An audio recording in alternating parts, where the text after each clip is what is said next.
Hello viewers. Today I have a McGraw Edison, in this case a comfort conditioner. For those of you who follow the channel, might remember the backstory on this fan. This fan has appeared many times on this channel in different ways, shapes, or form. Most recently it was here because we had an issue with the blade or the hub slipping on the shaft, and I went through great lengths and videos trying to basically attempting to do the fix right by other suggestions from viewers, and I appreciate those, and ultimately we got that taken care of. So more recently I was moving this fan from the condo location to the new location, and when I took it out of the back of the vehicle, the knob came off. And why did it come off? Because the switch fell in. Now, one of the things with this model fan is it is very difficult to remove the switch and then put it back in and have the little locking mechanism re-engage. Usually it breaks or whatever. This one, without fail, did that. And you may say, well, why did you take that off when you were repairing the blades or the hub? Actually, this incident occurred long before that, during COVID. Now, I've owned this fan since 2007, maybe end of 2006, but definitely early 07. And this fan was, again, that's going back some time. This fan was a reflection of basically my childhood fans. My parents had 3 of these. They weren't comfort conditioners, they were comfort fans. I tell the story well documented, probably multiple times in other videos, so I won't get into that. But during COVID, it was time to do a restoration, right? So I had acquired this fan when I did in really good shape, and it gets used sparingly. It's not a high hour fan or whatever, but usually for the month of pretty much the second half of June and all of July, we would go to, I'll refer to it as the cottage location. And this would be like my cottage fan. I would take it there and use it in my room and enjoy it, right? That's what a collector likes to do now and again, is enjoy parts of their collection. And then when it would go back to the main location, it would get very light duty. So with that in mind, just the humidity in the air and whatnot, I started to get some surface rust inside the cabinet, which is very common on these fans for sure. They love to rust out easily, very easily. And then the grill started getting signs of surface rust, and this was with me cleaning it, caring for it, oiling it, whatnot. It's still, so during COVID, you have more time on your hands. I completely ripped it apart, and including pulling the motor out and repainted it. It came out really, really well, very, very well. It was my first full total restoration of a fan, stripping it completely apart. There's a little bit of, it actually looks factory because now there's a few blemishes here, and that happened in shipping because another issue I had was with the bearings. It used to let out this high chatter sound. After I got it reassembled, put it back together, used it for a couple of years, started chattering really loud no matter how much I oiled it. So a fellow collector said, just send it to me and I'll, he actually ended up replacing the covers, so it doesn't have the original covers, front and rear bearing. So that's changed. And for the collector or the connoisseur, maybe somebody like Tori would be able to spot that because the cover is a slightly different color. It came from, I think, one of the faux thin-in lights with the fake wood sides, because the covers are different on those motors. I'm guessing that's where it came from.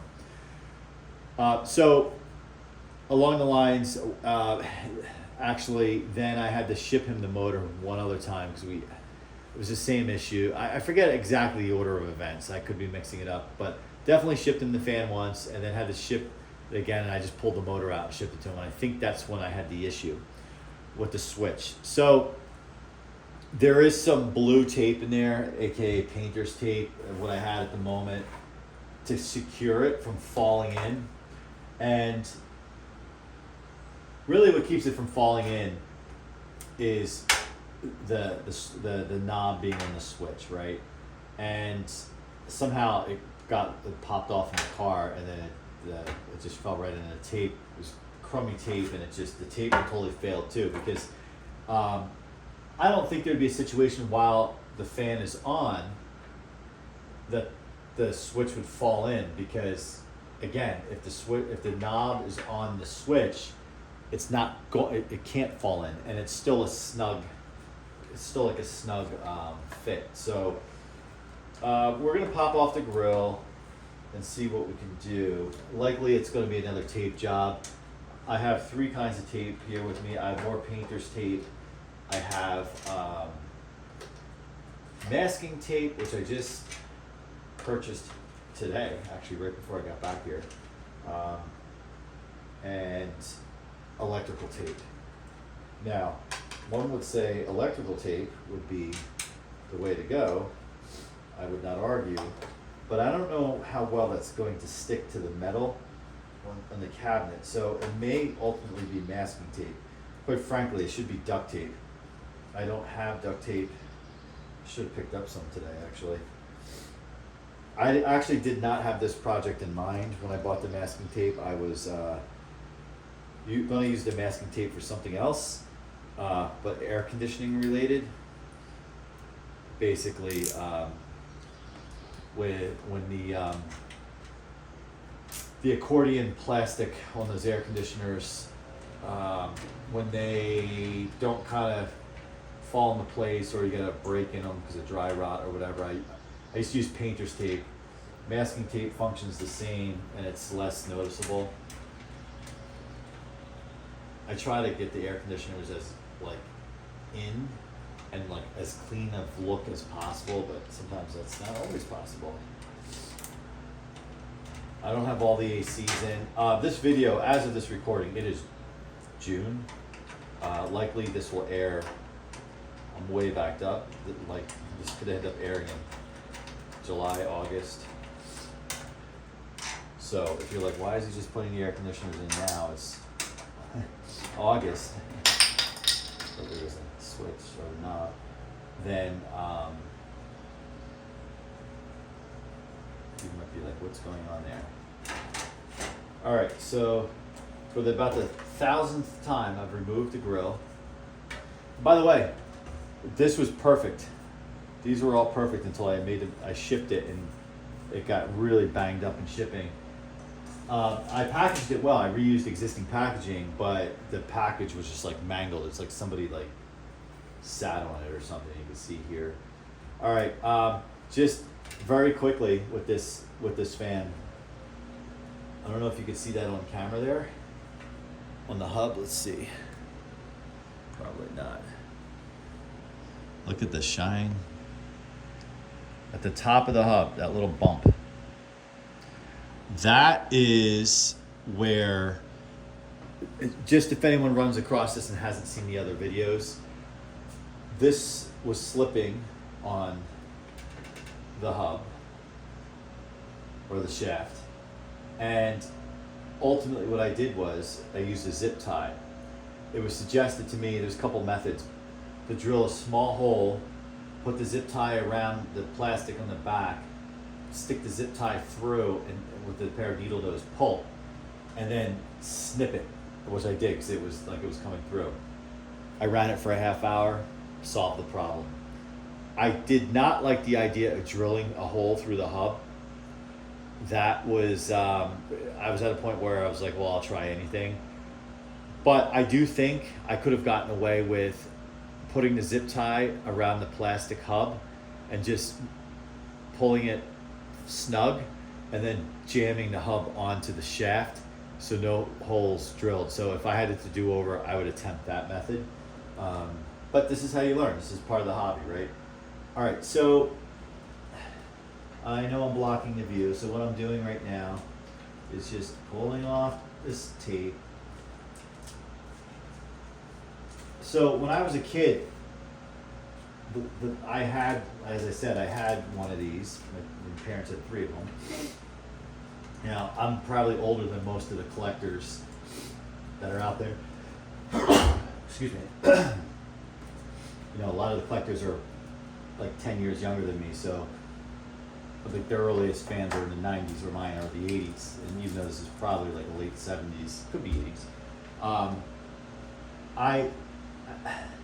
I had an issue similar to this with that fan.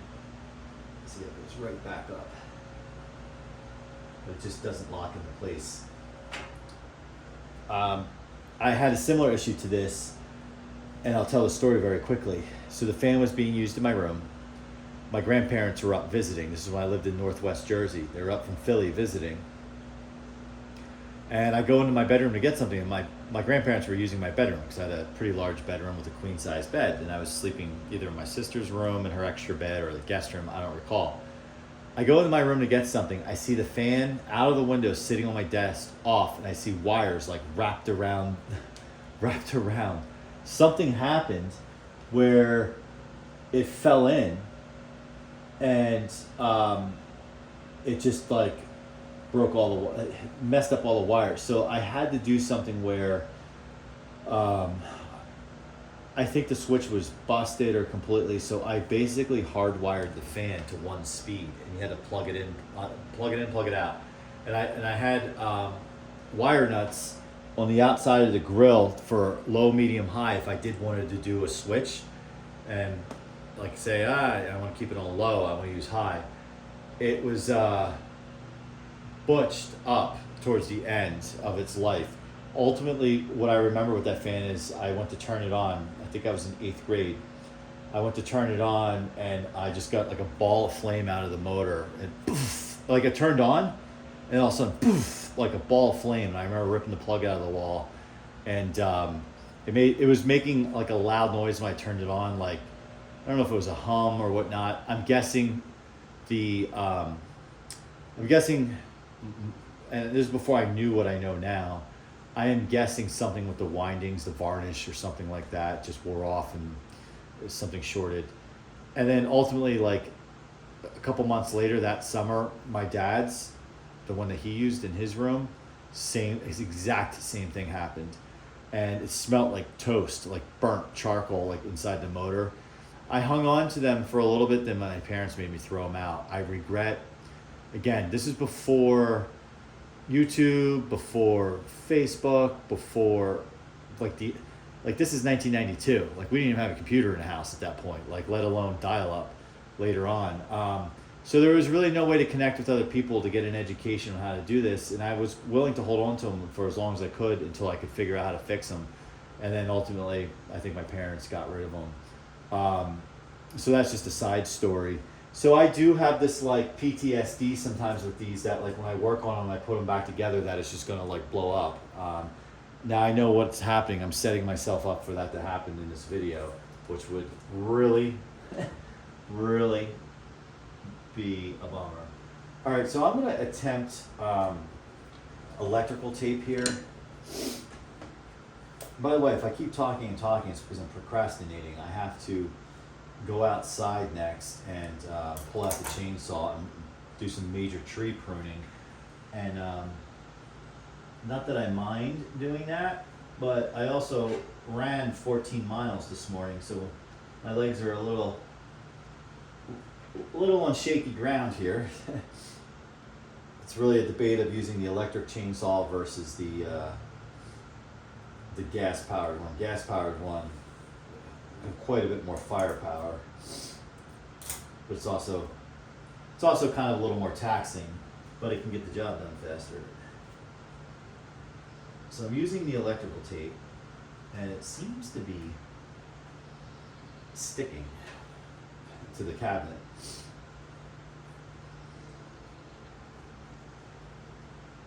Yeah, so now that I've had this fan since 2007, I've had it for 18 years. This fan I've had longer than the fan that I was trying to like essentially replicate as a kid, because even if my dad got that in like 1980, it lasted to 92. And so I've kind of gotten sentimentally attached to this one because I've now had it for so long. And you know, I bought it when I was in New Jersey. It's one of my earlier eBay. Oh, this tape is now not sticking. It was one of my earlier eBay kind of fine, you know, all of that. Now I own quite a few of this version of this fan, and I also own there's two versions of this I don't own, and I talked about this before.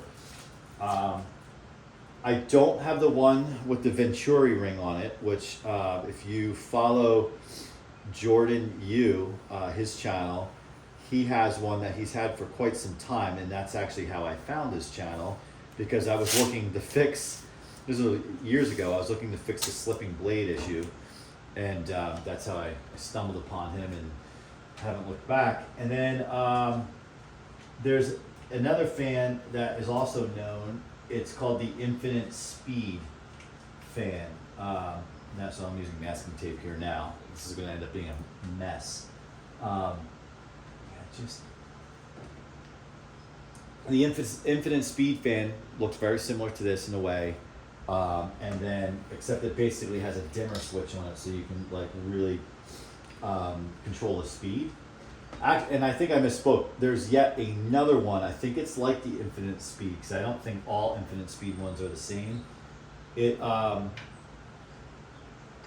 actually, believe it or not, it's a gimmick, and I don't know how much I would actually really want to collect it, because this tape is not sticking either. Oh man, this stuff's going to give me a headache. The third type, like the Infinite Speed, the grill has like essentially louvers on it that move. So you can essentially, it oscillates, if you will.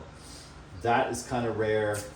Also, I don't know if that's a fan that I would ever want to get involved with, just because it seems like it would be difficult to repair. I shouldn't use that as an excuse.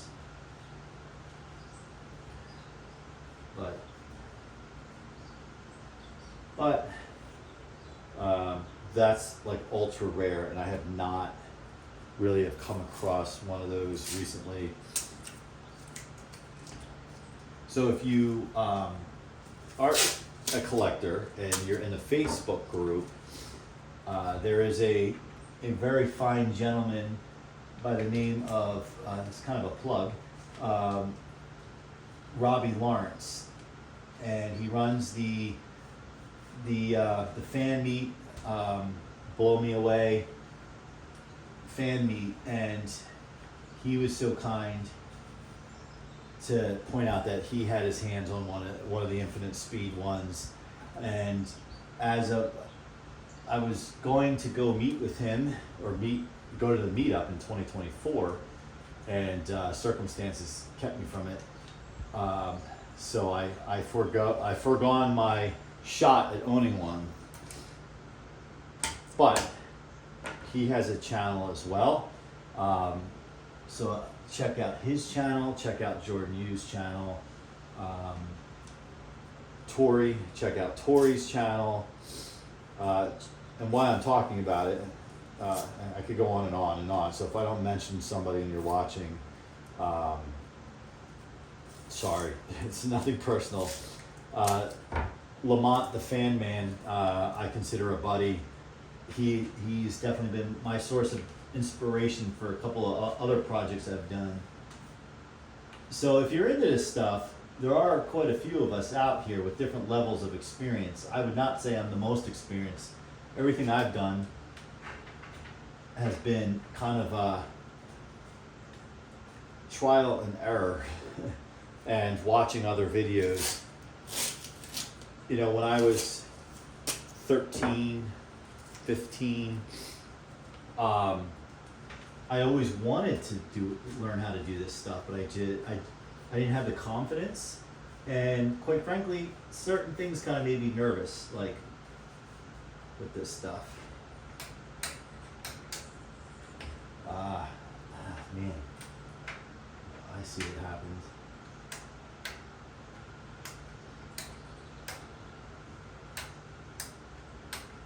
Yeah, this.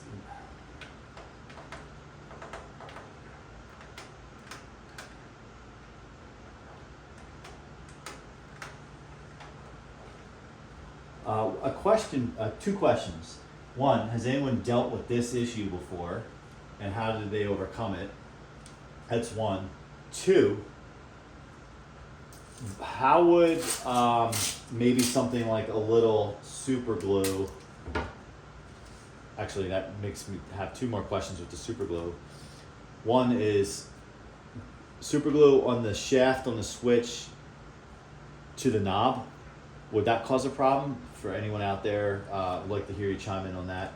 And the second one is, what if I just a couple dots of like glue on the actual top of the switch to the bottom of the cabinet? Would that be another good safeguard for this or not? Or would that be stupid? So now what I'm worried about, I'm going a little crazy with the tape because I'm kind of worried about the tape. Well, now I'm worried about the tape busting, coming out loose.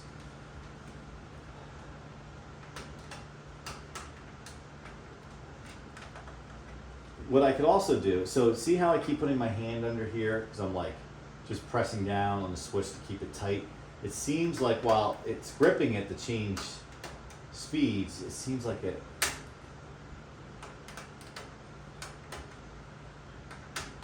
Yeah, it seems like if I had like a ruler, I could, because otherwise I gotta take off the grill every time, have a ruler to like just press on this periodically and push up. But, you know, my goal is to get this like reliable, so I'm not nervous about like, hey, I'll admit, like if I'm out in the yard doing work, I'm leaving my fans on, you know, but some of these vintage ones, I don't, for like little reasons like this, like is this, all of a sudden I'm gonna have a piece of tape come loose and it's gonna be like catching on the blades and it pulls the whole thing down. I don't know. So let's do a little test. And I just had a flashback, if you follow the channel, where my son Eddie, who contributes to the channel, we took a metal HV blade and put it on the shaft here, just for fun. This is when we still had the blade, this blade set slipping. So we did it for fun, and I ultimately put the, I leaned the guard up like that, and one of the comments was, if you think that guard's gonna stop that blade for when it comes off, you know, you better think again. All right, let's try.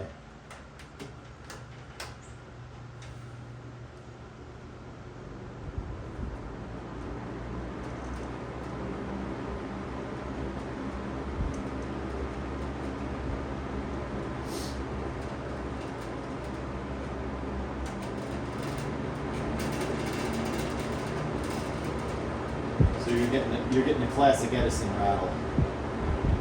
These things, people don't like them because they rattle.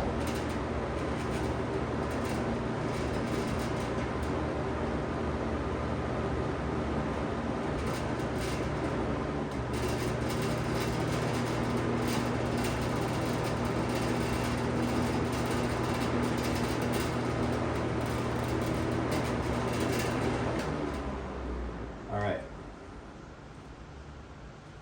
So it seems to be fine. You know, the spin down's pretty good on this. It's decent. It's not like some of the fans I have that just spin and spin and spin and spin. These bearings are oiled. I know it's not that.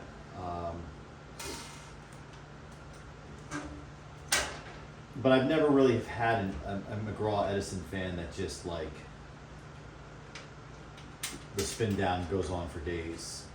It's just, you know, what you see right here is kind of like what it is.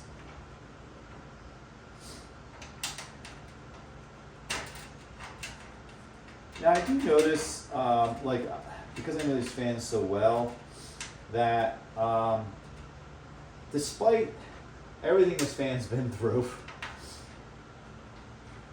it doesn't seem to have that like surge of power, and maybe I should hook it up to a meter and compare it to another one. Like it just doesn't seem as powerful as they do when they're newer.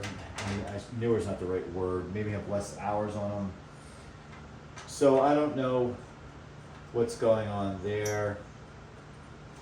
I should, next time I open the motor to do an oiling, I should maybe take a look at just some varnish. Because I've never done anything like that. It's more recently watching Jordan's videos to see him kind of give these windings a shot of varnish. And that was kind of a mystery to me. And so I was glad to see him do that.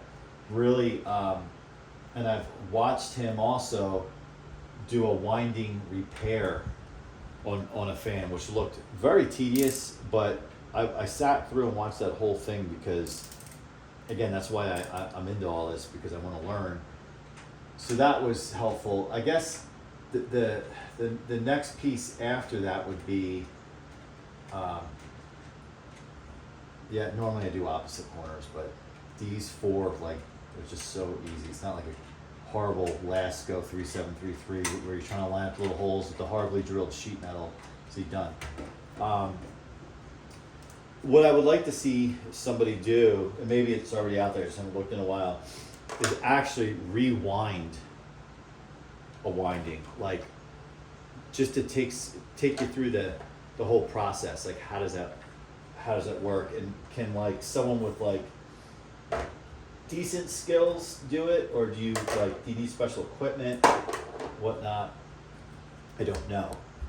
All right, well, this kind of looks like a hack, but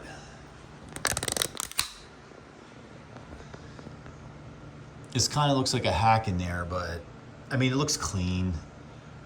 I'm just worried about that tape giving way. You can see that black piece of electrical tape underneath. That's when it started like to not stick, and I had a feeling it would be the metal that causes it. But it's in there. The whole idea is if the knob comes off, the tape catches the switch because it'll fall through. Sorry about that. And put you back on the tripod. And we'll see from there if anyone has any tricks. And I used to have one of my early pieces for my collection, maybe about 10 years ago. It was before I even had this fan, so it was actually, it was longer than that. It was a Toastmaster, same style blades, whatever you call these blades, except they were white. It was a Toastmaster. The fan itself was like an avocado green. It had plastic grills. It did have metal grills, but it didn't have the motor mounted into the rear grill, which I really love, but I know that's not everyone's thing. But I always remembered what I found unique about that, and I've seen this in a few other box fans, where the switch is, there's almost like a plastic little baggie that is like over top of this like switch, covering the switch. And I often wondered if when I bought that fan, if somebody had restored it and just like had a similar challenge that I did, and they just devised a way of keeping that switch up there with the tight like little bag, like just pressed up against it. But I have seen other fans, I think on videos and stuff, that kind of have that there. So in a way, I'm kind of mimicking that with the tape. But maybe that is part of the solution for this. I don't know. All right, guys. Well, if you made it through this video with me, we're approaching 30 minutes, and it was a lot of me yapping, but it was kind of like hanging out with fellow enthusiasts, and we're just talking, except no one's talking back. Maybe in the comments, so please do. You'll talk back, and we can continue the conversation there. But let me know if anyone has a remedy for this issue with the switch. Let me know. I would love to hear it. And it would be great to get that fixed properly versus kind of what I'm doing. Also, fans galore. If this is your thing, we got tons and tons of fan videos. In fact, they're the most popular videos on this channel. So check those out. Old, new, we got them all. Mainly box fans. And always I appreciate when you like. So we'll talk to you on the next one, and bye for now.